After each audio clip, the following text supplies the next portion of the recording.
The Farm Bureau is a rural institution, in effect the voice of the farmer, as much a fixture in small-town America as the local church or post office. Since its founding in the early 1900s, farmers have been supporting this non-profit association with their annual dues because over the years the Bureau sold them insurance when other companies would not, and lobbied effectively for government subsidies, federal crop insurance, a stable income for family farmers. But today, with thousands of farmers facing financial ruin, a lot of family farmers say the Farm Bureau has done little to help them while they're sinking in debt. We found that people at the top of the Farm Bureau have been building a financial empire worth billions, some of it invested in the very agribusiness giants that many family farmers say are running them out of business.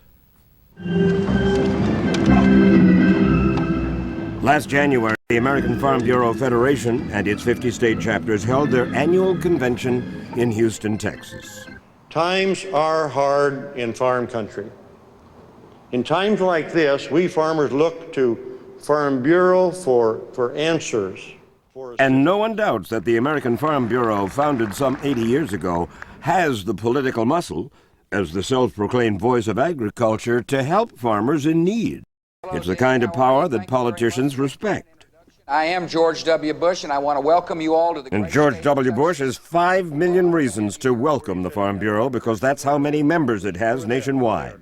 With that kind of support, Fortune magazine ranks the Farm Bureau as one of the most potent lobbying forces in Washington. More people than ever before belong to the world's greatest farm organization.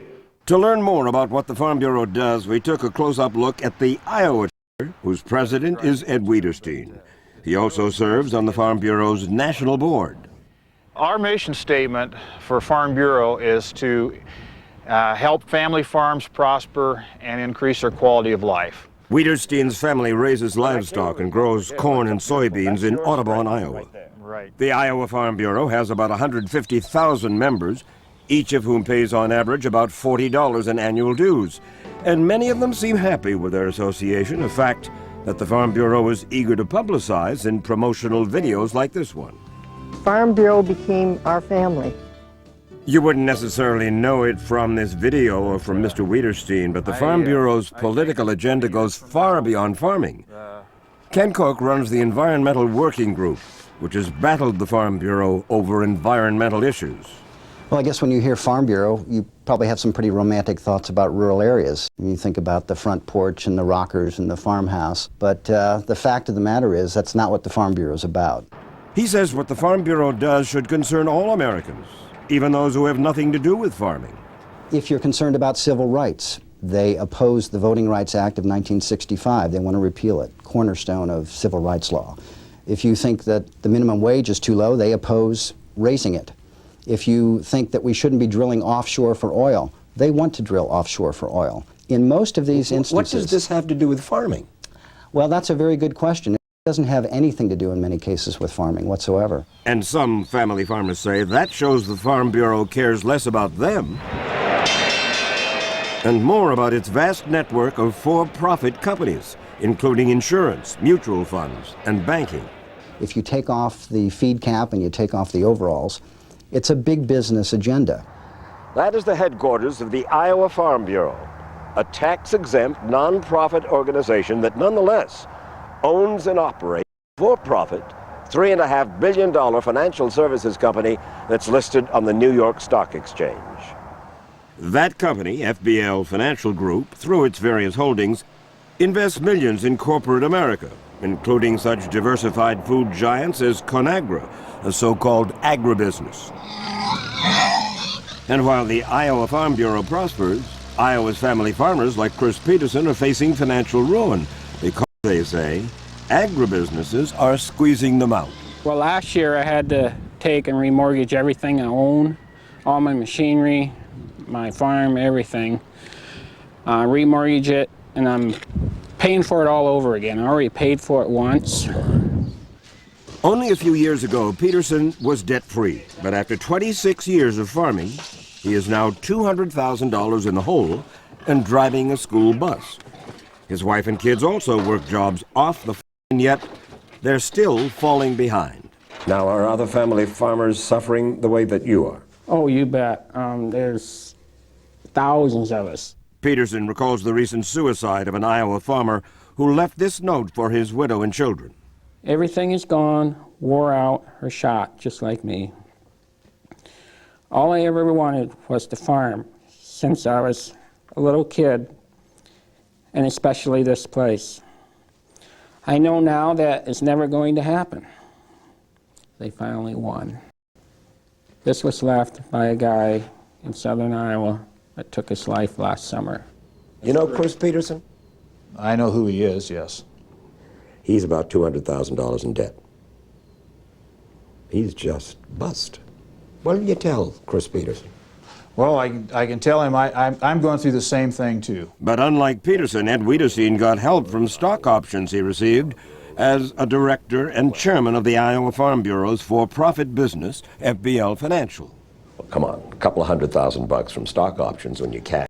That's right, and no doubt that helped me out. But I've got 4 kids in school, and that's part of it. I mean, that's the way it is. Other directors of FBL Financial also got stock options, including the presidents of 13 state farm bureaus, options that were not available to the average family farmer.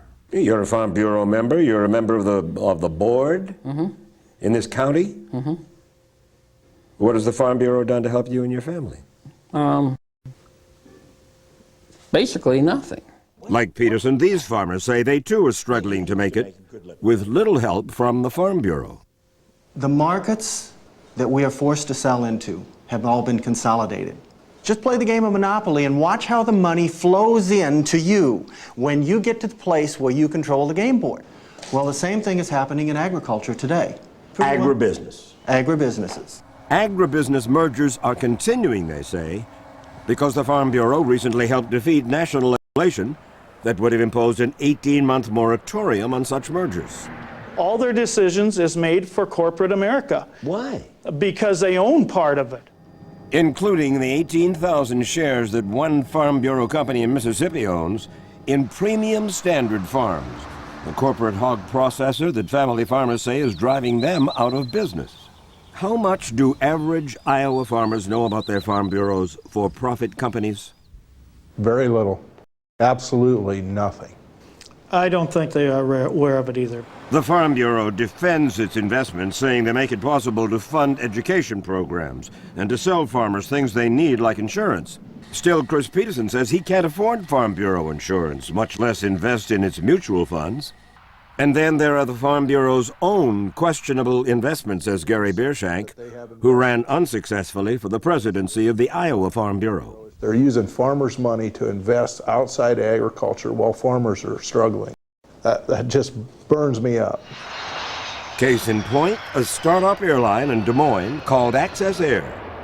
The Farm Bureau and 2 of its affiliated companies together sank at least $1 million in it. What about Access Air? Doesn't have anything to do with farmers. Doesn't have anything to do with farm, that's right. It's just strictly one of the investments that we had. And it's bankrupt. Well, it appears that way. Not all their investments have been so bad, but the Access Air fiasco still angers Jim Brown. Late last year, he was in Des Moines lobbying the legislature to give struggling farmers low-interest loans. A state legislator came out to me, furious, because he said Farm Bureau was spending more time lobbying to get a financial bailout from the state for Access Air than they were spending to get this legislation through. The Farm Bureau disputes that account, although one legislator confirmed to us much of what Jim Brown said.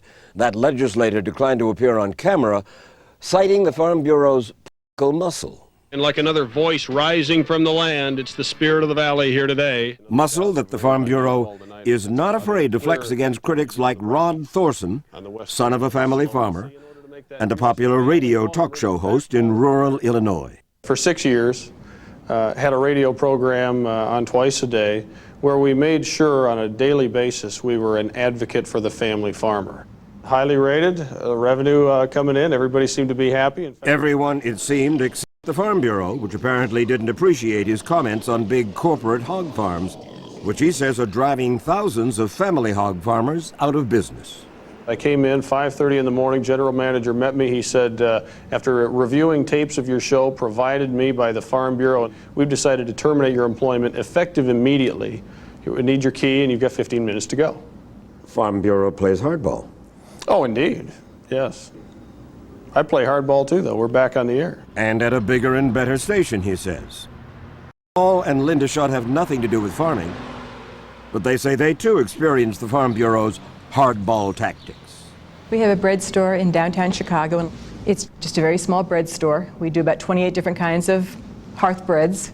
In their store, they collected petitions for a group called Defenders of Wildlife, which was trying to stop the Farm Bureau's campaign to remove wolves from Yellowstone National Park.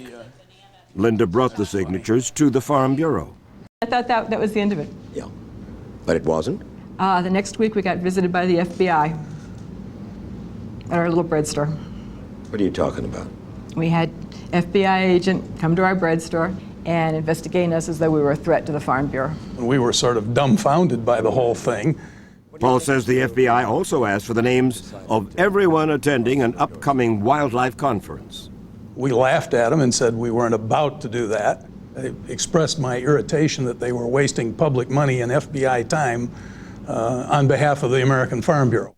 The Farm Bureau remains strong politically because its membership keeps growing, but there's a catch. Many, if not most of its members, are not farmers at all, and they know little or nothing about what the Farm Bureau stands for. And they live in urban areas like Chicago, Illinois. You're the vice president of a Chicago bank, right? Right. Sally Ann Garner was surprised to discover that she, like so many others, had become Farm Bureau member simply by buying Bureau car insurance. You raise no crops. I have nothing to do with farming. You've never lived on a farm. Never lived on a farm.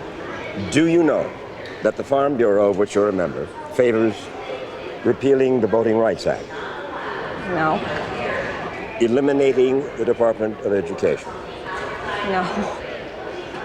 Eliminating the Department of Energy? Oppose the Equal Rights Amendment? Oppose gun control? Not know that. We've taken a very common sense approach to issues. Ed Wiederstein expressed disbelief when we told him that his association's updated policy manual says the Farm Bureau wants to repeal the Voting Rights Act. I guess I would be surprised if it's in there. I really would be. I would be surprised if it's in there. It's in there. It is. I'd have to look then. So we showed him. Well, you're right. It's right there. In fact, I'm shocked. Why is it that when the cattle are fat and the crops are good, all the are poor? The skilled lobbyists in agriculture in Washington are Farm Bureau lobbyists. And they're sure happy to come to the aid of agribusiness when they need something, but when the American farmer needs some relief, where are they?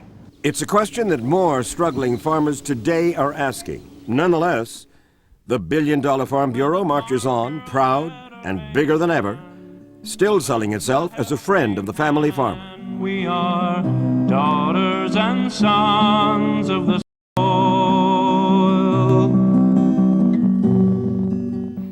A footnote. You may wonder whether the IRS has ever questioned any part of the Farm Bureau's tax-exempt status. Well, they did. And in the early 90s, the IRS said the Farm Bureau should have to pay taxes on dues collected from those members who are not farmers. But the Farm Bureau supporters in Congress passed a law that stopped the IRS cold. And by the way, the Farm Bureau's policy manual also calls for the repeal of the Internal Revenue Code.